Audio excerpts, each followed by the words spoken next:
ladies and gentlemen, we move on to the next session, and it is titled Digital and Fintech Applications in Precious Metals Industry. The application of fintech and electronic ledger to the industry is revolutionizing the trading, payment, clearing ownership, and storage of physical gold settings. Singapore has become a digital and technology hub for precious metals businesses in the Asia Pacific. With the speed of this trend picking up, where are we now and what is next to pursue? To address these, may I invite the panelists of the very interesting session, starting with our chair of the session, Mr. Gregor Gregersen, founder, Silver Bullion and the Safe House. Welcome, sir. Welcome. And Mr. Gregor Gregersen is the chair, and joining Mr. Gregersen will be our panelists, and they are Mr. Ben Davis, co-founder, Glint, Mr. Seth Phillips, Executive Director, Head of Precious Metals, Paxos, and last but not least, we have Mr. Scott Austin, Executive Senior Vice President at Villager. Let's welcome our speakers and our panelists on stage. Hello, very nice to be here. So, this format, we'll have 4 different presentations. We'll give everybody a little chance to explain what each of us is doing. And we'll then go over to a few questions within the panel, and then we'll open up the questions to all of you, and hopefully get a lot of interesting answers, so we get as much as possible out of this time. The people we have here today, and it's actually quite interesting, I did a bit of research ahead of time. We have Ben, who is going to talk us and tell us about how you can spend gold on a debit card. So buy a cappuccino with your gold. We are then going to have Seth, who's going to explain different ways on automating and improving the post-settlement process of trades. And finally, we are going to have Scott, who's going to tell us about provenance of gold, how to use the blockchain to make sure that the gold is indeed coming from where it's supposed to be coming and create transparency. So as far as myself, I'll be starting the presentation. I'll be talking on how gold can be collateralized using a peer-to-peer system in order to basically get more liquidity out of gold that you're storing somewhere. So that's pretty much it for the introduction, and I'll be going next. So, a little piece of background about myself. I'm originally German. I gave up that citizenship. I'm now Singaporean. I pretty much love Singapore. Thought it's one of the best countries, best-run countries in the world. And so I moved here back in 2006. In 2008, I was working as a senior data architect for Commerzbank. I was in Frankfurt at the time, and the 2008 financial crisis happened. At that point, it became very clear to me that it's a good idea to own some gold, to own some silver. I moved back here to Singapore. I ended up realizing that it was very hard to get silver in Singapore, and I started a company called Silver Bullion. Very humble beginnings. I just put some silver under my bed. I would meet people at the train station selling that silver. But because of my background, I started off with a fairly sophisticated website with real-time pricing and inventories and so on. Over time, that company grew. We sold around $550 million worth of gold and silver since 2009. We built our own vault. We are storing around 300 million Singapore dollars worth of gold and silver now, 200 tons of silver. And we focused on making things as transparent as possible. We did not copy the way other people do systems. We created our own. And what I will be presenting today is one of the challenges, or one of the services that we created. It all happened when we had a customer who said, I'm storing $100,000 with you worth of gold. I need to get a loan. Can you do that? And at the time, that was about 4 years ago. My answer was no, I cannot. But I tried to find a way to say, yes, we can do it. And of course, the first thing you will do in these cases, you go to the bank, and there were a couple of challenges which we faced with the bank. One of them being that they wanted to have exclusivity. And once you give exclusivity to a bank, they can control how much you can lend or which terms you are in. We said we want to have more flexibility. And we realized that at least under Singapore jurisdiction, you can have a peer-to-peer lending system. In other words, what we are doing, and there we go. So what we are doing is that we are the custodian. We store the gold for people. And some of our customers will be borrowers, some of our customers will be lenders. We essentially allow one customer to lend funds to another customer who uses the stored gold with us as collateral to secure the loan. Now, because we wanted to make it very safe, we are requiring 200% worth of collateral. So if you store $100,000 worth of gold, you can get a $50,000 loan. You can get that loan in a very standardized format. It's either 1 month, 6 months, 12 months, or 24 months. And most importantly, the customers is a customer-to-customer transaction, but they just know each other through a star ID, essentially a unique ID. Once they make have a match and they agree on terms, a contract is made. And since we started the system, we've had around 2,315 contracts as of yesterday, and for a volume of around 65 million Singapore dollars, around 50 million US dollars. We're getting 3 or 4 contracts done every day, so the system has been working out quite well. It also was interesting because the question was, as we created the system, what interest rate do we charge? When you go to a bank will tell you, well, I'm going to give you, say, 2.5%. In our case, it's a customer-to-customer system. Why should we set the interest rate? We thought, let's the market decide, let our customers decide. And so we created a bid and ask system where customers can put a borrowing request to say, I want to borrow $50,000 at, say, 4.25%, or 3.50, I should say. There might be a lender who says, I'm willing to offer you 4.25, so there's no match. At some point, the parties might agree that 4% is acceptable to both, and at that point, a contract is created. So you can see at the bottom some of the average rates that we had. When we started the system, interest rates were quite high, relatively speaking. We're talking about 6% per year. As time passed, we ended up getting more and more lenders and not enough borrowers. So we have an oversupply of money right now, and interest rates have fallen down to as low as 2%. The longer the duration, the more interest rates typically are, or the higher the interest rate. A particularity of our system is that all bullion is stored as a property of the customer in uniquely identified parcels, which are tracked similar to a UPS system. And when you do get a loan, we essentially split it up into parcels. And what I'm showing here is the details of one of the parcels. But what matters in this example is that these parcels are worth, say, $9,000, and the borrower is currently looking at getting a $4,000 loan using the $9,000 worth of collateral. When the lender accepts, the transaction will start on the 1st, the 8th, the 15th, or the 23rd of the month. They're all standardized. And the standardization makes it easy for rollovers. So you can take a loan, say it's 6 months. Once the 6 months are over and you want to roll it over, a week before, you can look for another lender to basically roll over the loan. So since I'm keeping it quite short, that's more or less what I wanted to share with you. Again, the whole idea is we created a system which in many ways is outside the banking system, allowing customers themselves to lend and borrow to each other at the interest rates they choose. And so far it's been quite successful. So what we're looking to do next is we're actually looking at probably white labeling the system and looking for other wallets which are interested to participate in this, so that we can expand the system, hopefully get some more networking effects, and build the system up into something bigger. So that's pretty much my portion of it, and I would like to invite over Ben to tell us about how to use your debit card and spend your gold. Thank you. Can everyone hear me? Because I'm on a mic. Yeah.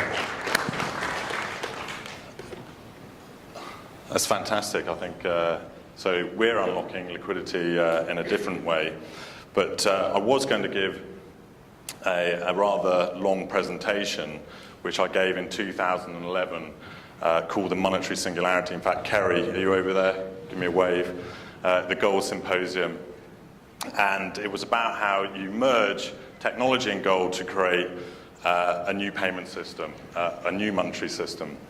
Because I fundamentally believe that the economic system that we live in today is failing because we have too much debt.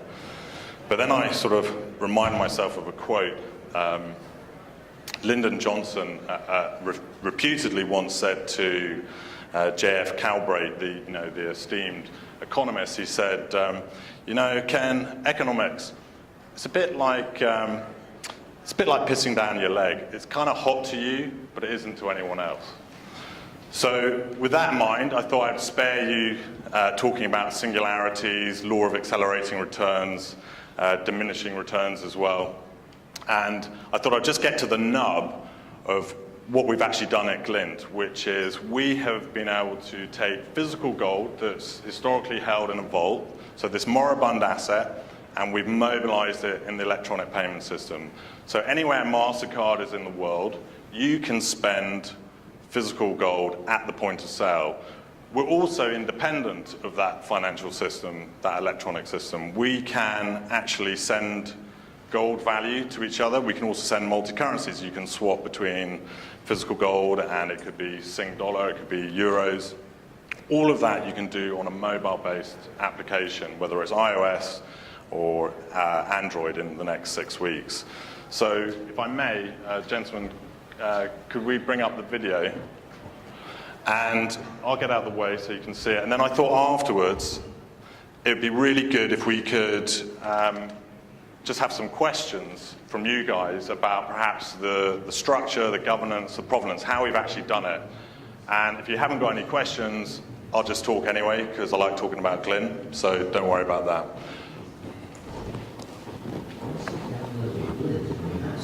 You'll need to register using your personal details. If you're approved, we'll send you your Glint MasterCard. This needs to be registered with the app before you can use it. Simply enter the last 4 digits from the card. You can check and change your PIN number too. Your dashboard shows all the different currencies you have, including, for the first time ever, gold. Any gold you buy is allocated to you inside a brain spot in Switzerland.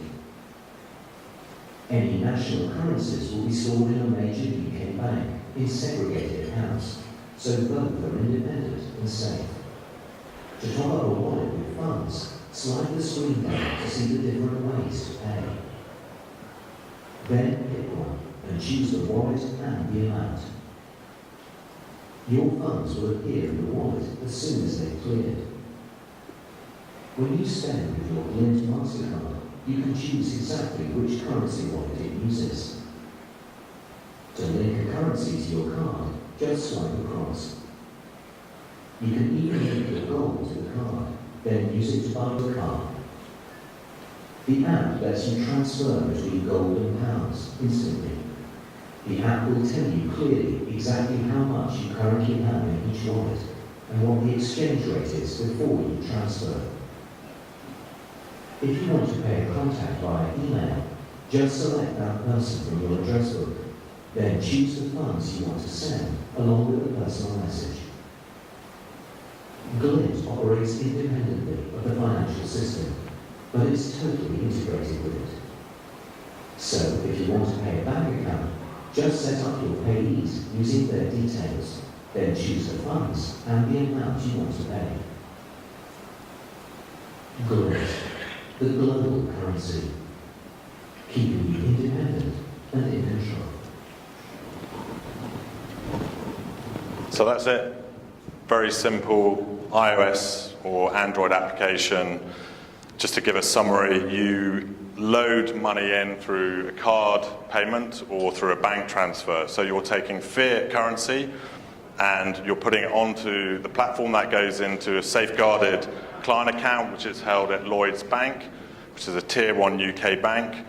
We also have accounts in the US, in Canada, and soon we have in Japan as well. So once that money's in the system, we give you the choice over when you want to buy the physical gold.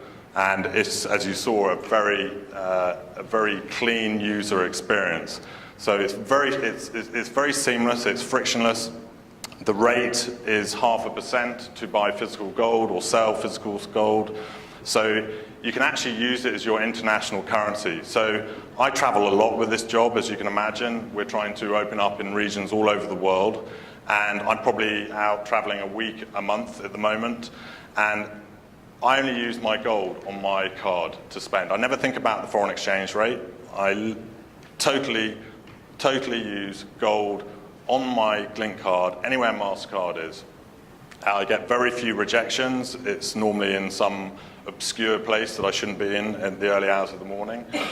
But the reality is it's that simple. We have taken physical gold allocated to you, it's legally owned by you, and at the point of sale, you can transact that value. And we just do not deduct out of your record of account, your ledger, the value of that gold. So hopefully that just sort of re-summarizes. We've got 1:50. Is there any questions from the audience? Ben, what's the marketing plan? Got 20 minutes? I mean, you talk about UK, you talk about US and Canada. Yeah, really. When are you going to come to the other part of Asia? Yeah, great question. So very simply, there's three ways that we look at actually marketing this business. Obviously it's a digital proposition, but we amplify that with what we call offline. So that's marketing in publications around the world. But really, where we drive most acquisition to our platform, and which is inordinate amount of my time and the other founder, is spent talking to different cohorts for distribution deals. So we have struck distribution deals, for instance, in the US with multimedia channels that have got 40 million reach a day. We've got private banks in Europe and in Switzerland, people who want to perhaps white label our platform, or we just do a deal in terms of who they have on their account base. And what we do is create a forward revenue agreement. We ostensibly, with someone like a multimedia channel, we'll take up we'll get a wholesale pricing, and then we'll give them a cut of the fees. So we get something called interchange in many parts of the world. And for those who don't know what interchange is, every time a merchant, every time an individual comes and uses a card at a point of sale, the merchant is actually charged by the network. In our case, the network is MasterCard. And that could be quite substantial. It could be as much as 1.5%. In some jurisdictions. Now that's then split between processors, ourselves, and what's called an issuing bank, who look after the float that settles the MasterCard transactions. And so out of that, we often pay to a distributor. So we actually retain our original fee and margin, and we're able to, quite frankly, we can buy business in the future, which is great for our forward cash flow. So hopefully that answers at the high level how we go about marketing. 23 seconds. There must be one more question. Sorry? Oh, I'm over. So how do you guys address various jurisdictions around the world when consumers are buying physical gold, there's sales tax, VAT? Do you guys collect and remit that to local authorities? And then as a U.S. taxpayer, unfortunately, and subject to capital gains, when I'm spending my gold, do you use a LIFO or FIFO accounting system? Yeah, so there's two points that the gentleman is making. One is about GST or consumption tax, and one is about CGT. Obviously, maybe can we keep that for after the question? Okay, do you want to come back to that question? That's fine, yeah. Hello, my name is Seth Phillips, and I'm with Paxos. You should have seen our brand on all your bags that you have. Hopefully you've noticed those. There's our marketing plan, by the way. Paxos is a technology company, and I appreciate the opportunity to speak at the conference today. I have a technology background, and so this is a topic that's near to what I love. So I appreciate the opportunity to speak and tell you a little bit about how Paxos believes that technology is going to impact the precious metals industry over the coming years, and some of the opportunities that are ahead of us. What the topic of this panel in terms of digital gold and fintech applications in precious metals The thing that I get most excited about is how this technology can be used to impact and reduce settlement risk. Now, a lot of people in the industry might not think very much about settlement risk in terms of a current challenge in the marketplace, but I would challenge that thinking in terms of thinking about the overall impact this fundamental question has of whether or not when I trade with someone, they're going to deliver on that trade. And that basic question underpins most of the infrastructure that we have in place in the market today. And so, oh, by the way, just give some context. If Ben was speaking primarily about how retail customers can use digital gold and gold to buy things, Paxos is very much focused on the wholesale markets. So when producers are selling to refiners and refiners into the banks and banks into the onward into the market, that's the place where we're focused and where we want to use digital gold, where we want to use technology to improve the flow of precious metals through that system. So reducing settlement risk plays a huge role in the infrastructure of the market. This is everything from whether traders bump into credit limits when they want to execute with someone, but they can't execute as many trades as they'd like because of a credit limit. This is money that's posted on margin for all of my trading activities. This is default funds at the futures exchanges. These are all just examples. We can continue to go down more and more examples of capital that is used to answer and protect ourselves, to protect buyers from sellers, for that fundamental question of whether or not if I do a trade, is this person going to be able to follow through and fulfill that trade? If I send my metal out, will I receive my dollars? If I send my dollars out, will I receive my gold? And I believe, and Paxos believes, that technology can be used to significantly reduce that settlement risk, free up some of that capital, and improve the market. And there's two big benefits that we see in getting this done. The first one is deepening market liquidity. Because as I face less risk interacting with more people in the market, if I have less settlement risk, I can interact with more people, credit lines can be bigger, it's less risky for me to transact more people can join the market. And as that happens, more buyers and more sellers means deeper liquidity for everybody. That's the first big benefit. The second big benefit is unlocking the capital that's tied up. If you can imagine, even just in the spot market, trades that get executed today that are going to be settling in 2 business days from now, the amount of capital that's tied up during that period of time on an ongoing rolling basis, because there's always new trades for tomorrow that'll settle 2 days after that, trades 2 days from now that'll settle 2 days after that, on an ongoing basis, and that's just the spot, let alone the forward and futures markets. All of the capital that's tied up in that process to protect us from settlement risk is a huge amount of money. And we believe as we drive settlement risk down and use technology to do that some of that capital will be able to be freed up. Now, not all of it. We don't think technology can necessarily eliminate settlement risk, especially forward settlement risk, but we do believe that it can reduce it and free up some of that capital in a meaningful way. Other things that we think are exciting in terms of what Fintech can do for the precious metals market, real-time settlements, in terms of the ability for me to send an intraday activity, being able to sell gold today and receive payment immediately, or to be able to receive my metal immediately. Most of the market sells, in an OTC spot market. Then there's this kind of Tom Next activity. Sometimes we can get same-day trades. But this is, technology could enable us to be able to have instantaneous settlement when we need it. Not that all market needs to move that way or the whole market needs to shift that way, but making it available can free up and make more fluid and liquid some of the precious metals industry. Other things is we call it follow the sun inventory and collateral management, the ability for me to move a precious metals balance from Asia into Europe and then into North America and then back to Asia the next morning, to be able to use that metal throughout the day. I can post it as collateral on an exchange, I can pull it back. This ability to move my metals balances quickly and efficiently around the market, we think is really exciting. Clarity in asset provenance, we talked a lot about this, or we heard a lot about this yesterday on some of the panels about tracking the provenance of precious metals. So not only is the metal being able to move quickly through the market, when I receive metal, I know exactly where it came from, what its history is. And then streamlining trade finance. I won't go into too much about that.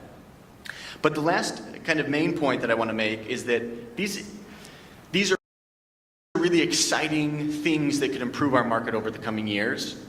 But fundamentally, we believe that the industry really isn't ready for these technologies yet. We wish they were. I'm a technologist at heart, and I'd love to be able to see some of these things happen, but we don't think we're ready for them yet. And most of it is being slowed down because of manual processes that are happening post-trade. So how can I post metal and have it move back and forth instantaneously, settle trades inside the same day, if every one of my trades has an email that needs to be typed up and sent out for a trade confirmation, printed off, signed off, scanned and faxed back, if emails need to go back and forth between back offices agreeing to net settlement amounts the day before settlement, if we had these manual processes in the back office, they're going to slow down our front offices to be able to trade. And that's where our company is really focused today, is in terms of if we can, over the last decade or couple of decades, there's been huge investment in front office and trading activities, but underinvestment in the back office. And we think if we can improve the technology that's in the back offices to be able to act as fast as the front office can, then we can really open up these bigger technology opportunities that are ahead of us in the precious metals market. So that's what Paxos is focused on. That's who we are. We're excited about those future opportunities, but I think we need to lay the groundwork now so we can take advantage of those in the coming years. That's it. It's good to be back in Singapore. This is my home as well. Scott Austin from Everledger.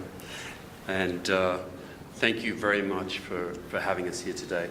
I want to talk a little bit about what it means to support all of the information you just heard in digital trading of gold in this case, to have a strong collateral base built on a platform of trust. Everledger is a technology company. We build platforms of trust for industry. We work with industry to establish provenance. That means you know where a product came from, where it is owned, where it was transported, where it is now, and subsequently how it is supported from a trust perspective in both primary and secondary markets, both online and offline. Everledger is a global company headquartered in the UK, best known for our work in diamonds. I just got back from Las Vegas at JCK Jewelry Exhibition last week. We announced that we are underpinning the Gemological Institute of America, GIA, for diamond certificates on the blockchain. So the digitization of what is essentially the valuation of a diamond in the certificate from GIA. We work with some of the largest diamond cutting and polishing houses. Essentially about 90% of the world's diamonds are cut and polished in India, and about 60% of the world's jewellery is produced in India. We've announced that we're working with a lot of those companies, some of the biggest diamond companies, and also some of the biggest retailers. Why are we working with them? And what does provenance mean? Essentially, provenance is essential around collateral for trading and also brand equity for retail. We introduced provenance on the back of blockchain technology for the diamond industry to support some of the problems that the industry was suffering from. Problems such as substitution, problems such as bloodstones, blood diamonds coming into the market, problems such as artisanal miners not benefiting from the trade of their labour, and also fundamentally problems from synthetic diamonds not being recognised as being different to naturally grown or mined diamonds. Subsequently, we took an industry of 500 years old, and which was based on paper, and we have acted as one of the precursors for the digitization of that industry. And why did that industry have to change? Subsequently, because the finance companies were pulling out of financing diamonds. Most Western banks have pulled out, and subsequently that's left a huge black hole in trade around financing around the diamond industry. So what is blockchain? I think from an overall perspective, we haven't really addressed that. Blockchain comes in a number of forms, whether that's in a cryptocurrency form such as Bitcoin, or it comes from the use of small transactional data being placed by independent parties across a secure infrastructure. And when you add up all of those transactions together, it supports and authenticates that transaction in the form of a cryptocurrency. Or indeed, when you talk about an object, such as diamonds or gold, it authenticates that object from the provenance trail around that object. So many independent participants across a supply chain working digitally together to authenticate an object or a transaction. Everledger's role can be transitioned into gold, and we are actively now transitioning not only into gold, but we work strongly in gemstones. My favorite area is wine, and we're really working hard in that area to support the authentication and provenance of wine. And how do we work? We really work with industry to build up some of the key provenance components. We focus on know your object as opposed to know your customer, but to support trusted data coming onto the blockchain, we need to go through the typical background checking, security checking, onboarding process to ensure that trusted parties are actually participating in the distributed ledger technology. When we do that, we're able to support that collateral, support trading in an ethical and transparent supply chain. And that's how Everledger has established itself in diamonds, certainly on gemstones now, and we're looking forward to working with the participants of the gold industry to establish similar provenance so that essentially the participants in your industry have confidence in the product being traded. And that's how we can transition technology into a practical manner around trust, around collateral. That's it. Thank you. Okay, very good. So we had our presentations, and now comes my favorite part, which is actually asking questions. Now, we do have technologists here, and that's kind of where I thought, okay, I might as well ask some questions and get the geek's perspective on these things. And I already warned them. My first question is going to be, what is digital gold? And ideally, I would like to have that answer from each one of you, and please keep it relatively short, so that we can go through more questions. Ben? So I think I just hit on it. From our perspective, we took a 500-year-old industry. We essentially have digitized that industry. That brings that industry has created huge efficiency gains for that industry. It's taken 3.5 years to get to that point, but essentially, as the industry participates and adopts the technology, we are creating a digital platform of trust for the industry. And that's what I think digital gold can be as well, is that you have digital transactions that support the trade and the supply chain in the background. Yeah, for Paxos, and focus on the wholesale precious metals market, I think digital gold is gold that moves at the speed of the internet. The ability for me to move a balance fluidly through the market wherever I need to move it, across my internal desk, between me and my customers, between me and my collateral partners. It's gold that moves as fast as I could send a text message, essentially. I don't need that. Oh. I just realised.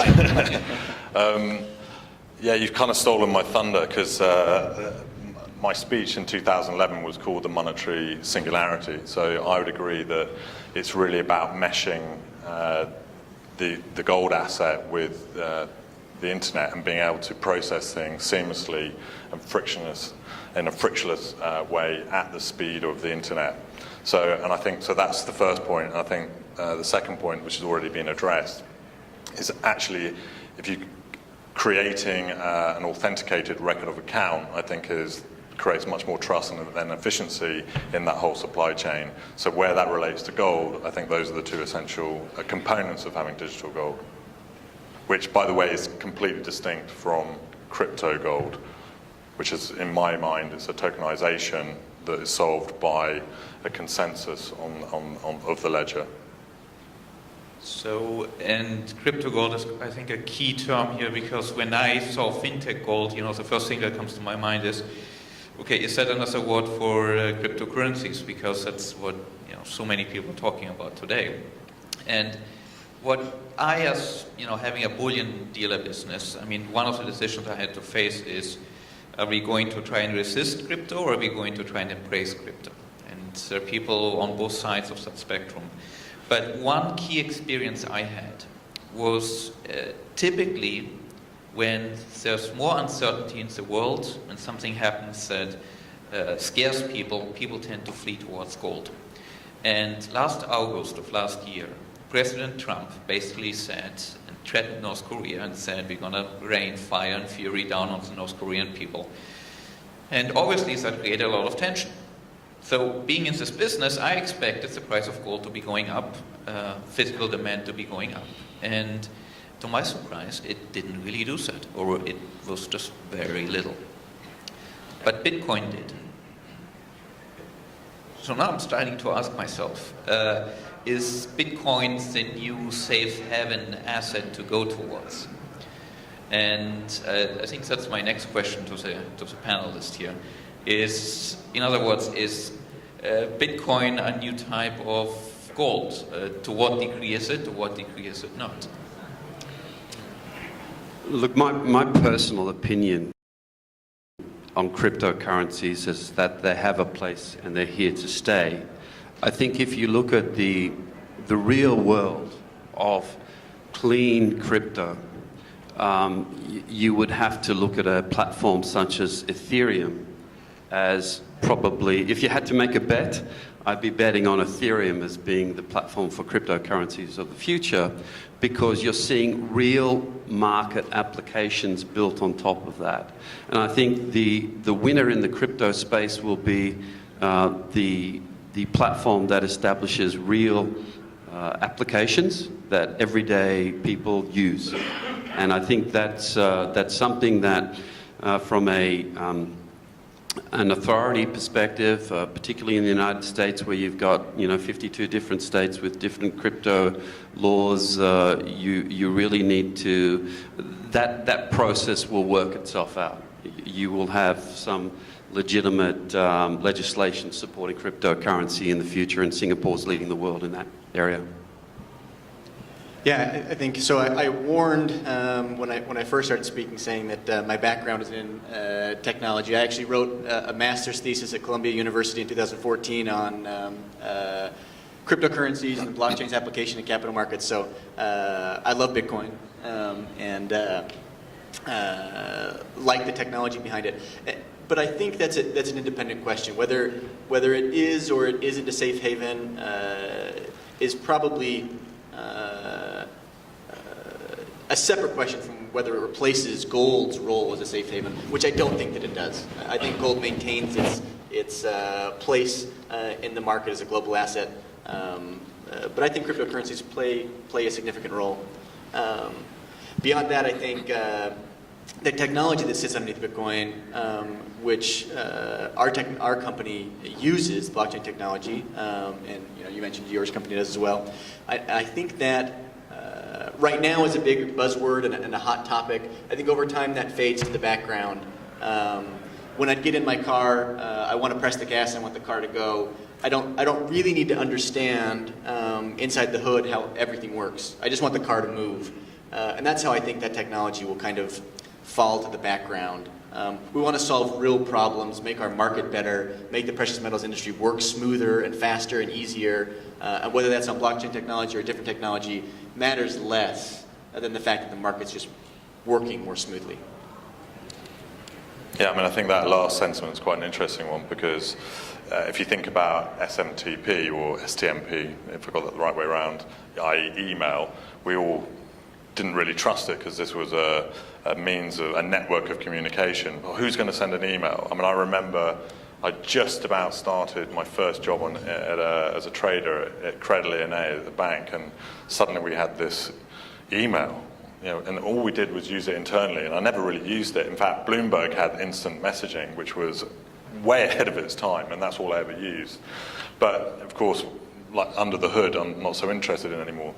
So we all intrinsically seem to trust email. So I suspect that we know that Internet 1 led to Internet 2 and the application of, so I definitely agree with that. I mean, Scott quipped earlier about the crypto going up, and I think he probably hit the nail on the head when he said, well, it was the Korean plunge team.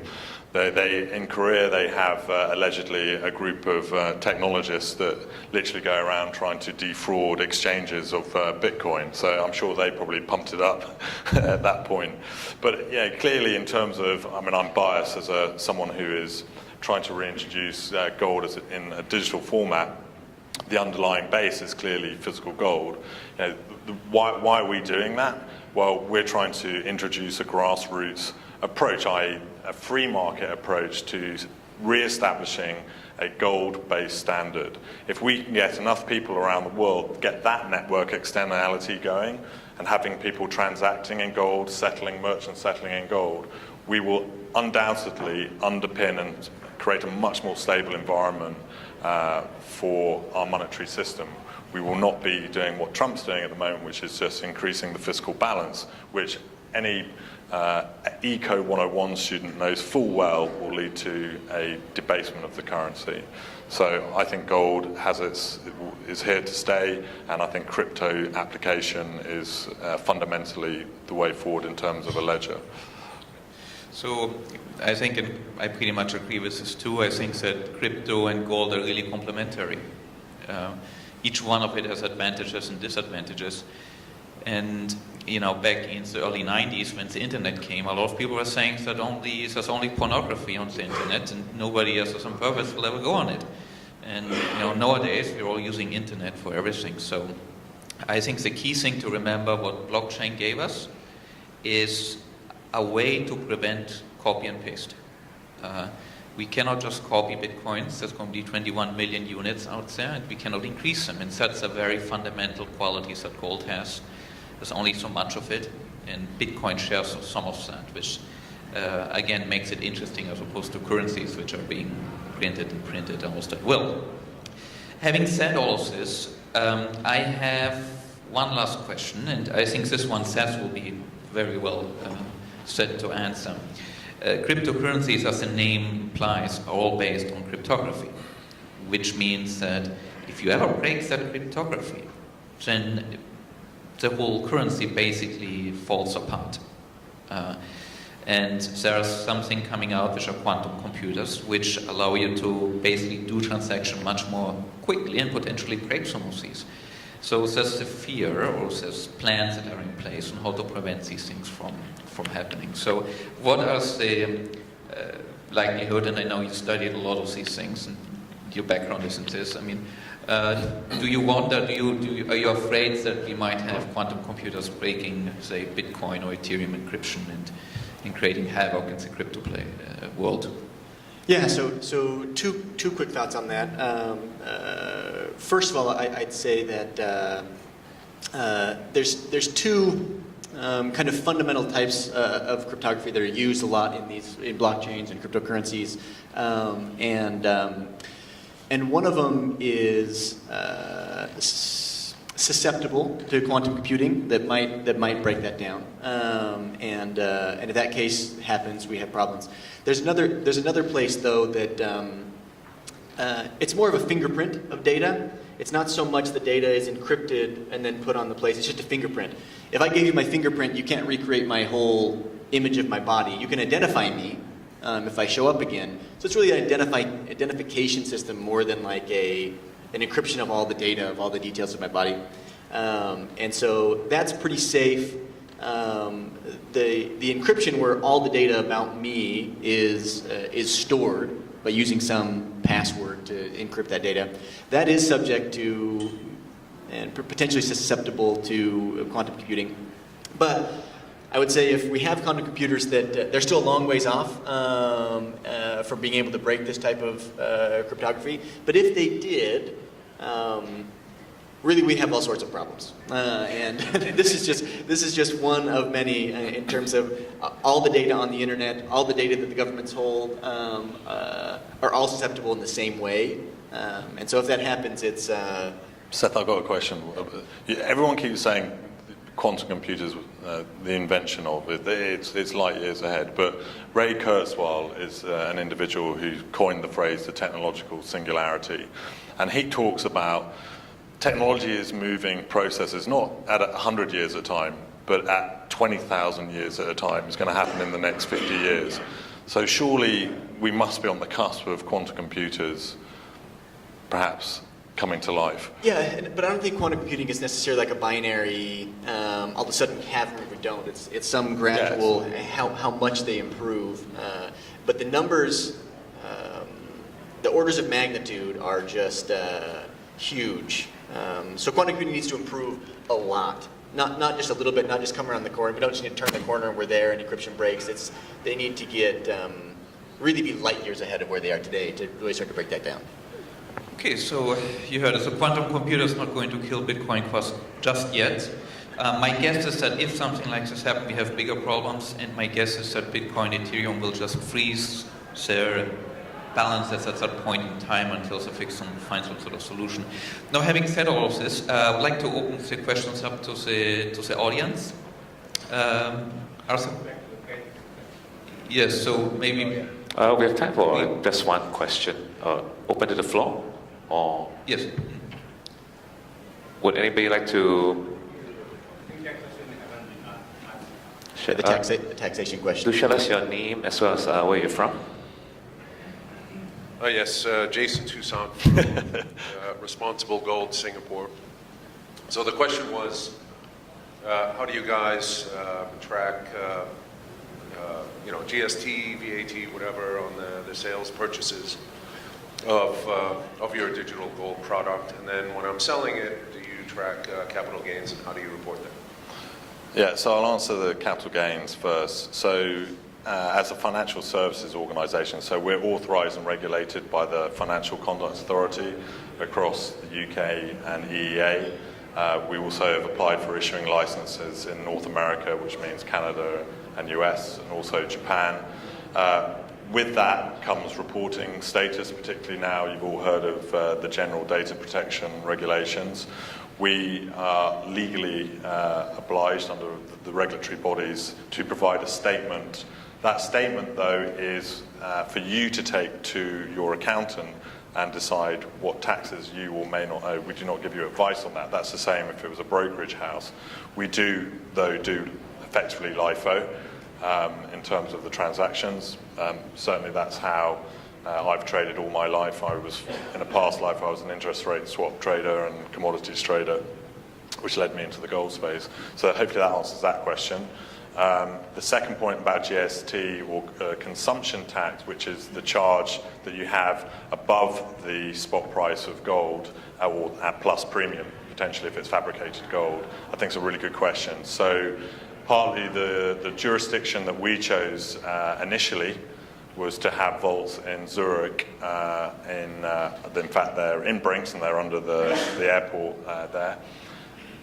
If an individual, for example, from certain Asian countries where I'd say there are no exchange or capital controls, was to purchase gold through our platform, through our UK licensed company, they would not be susceptible to GST at all.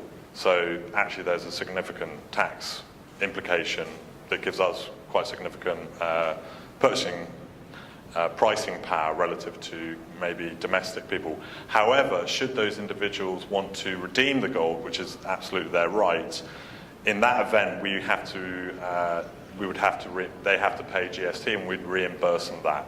So we do collate we have a database where we store potentially what everyone would be charged from a GST standpoint.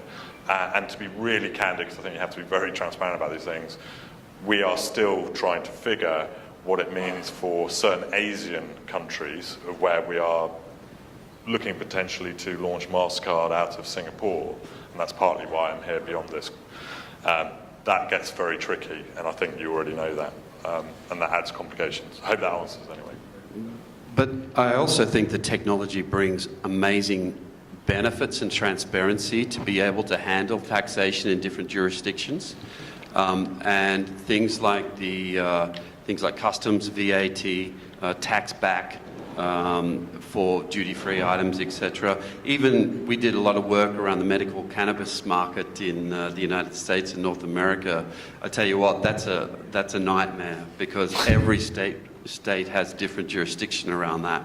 So you can actually build some very nice geofencing structures around the technology that enable you to automate a lot of these transactions and a lot of the processes. And so when it comes to Singapore per se, the national trade platform is also going to drive a lot of wonderful technology add-ons that we can utilize, things like blockchain technology, to support efficiency in government and trade. Thank you very much for attending, and I hope it was worth your time. Thank you very much to the panel. Let's have a photo taken for them.